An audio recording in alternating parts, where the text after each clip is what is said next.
modify program tayo dito sa Videojet namin na laser mga master, dahil nga may problema tong Videojet laser namin. So yung marking nito ay vertical, so kailangan namin maging horizontal yung marking nito. So kailangan nyo pala ng Ethernet wire dito mga master. So connect nyo lang doon yung RG45 nyo, tapos yung kabilang dulo naman ay dito sa laptop ko. So gumamit ako dito mga master ng adapter, dahil nga yung laptop ko ay walang RG45 na saksakan. So ito pala yung smart graph na gamit ko na application para sa Videojet laser na to.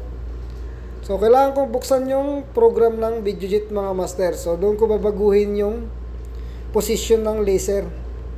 So dito kailangan kong baguhin yung IP address ng laptop ko mga master.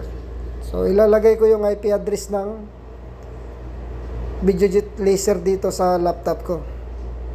So may dalawa akong option dito, pero ito ang gagamitin ko ay Ethernet to. So punta lang kayo dito sa properties mga master. Tapos dito pipiliin ko tong Ethernet protocol version 4 na to, double click. Tapos ilagay nyo dito yung IP address na bubuksan nyo mga master. So ito yung IP address ng Videojet na to. So i-okay nyo lang. Ayan. Tapos babalik tayo dun sa smart graph mga master. So dito na tayo sa smart graph na to.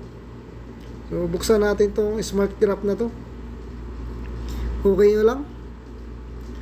Tapos lagay nyo ng password ng Videojet dito ulit. Tapos okay nyo mga master. So ito na yung Videojet na program mga master. So punta kayo sa file, tapos edit marking. Ngayon kailangan nyo maglagay ulit ng IP address dito mga master. So ito yung IP address ng Videojet.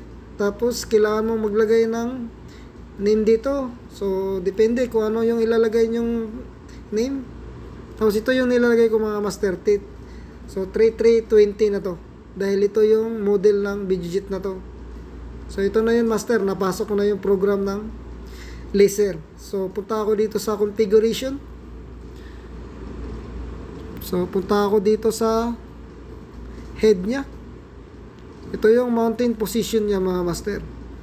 So ito yung kailangan ko na ma-modify mga master para maging horizontal yung marking ng laser na to. So lagyan ko siya ng 90 degree mga master. So kung makita nyo, nagbago yung position ng head niya, yung mounting head niya.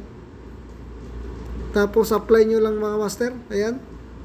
So dito, ang tinuturo dito, kailangan mong i-open yung susi.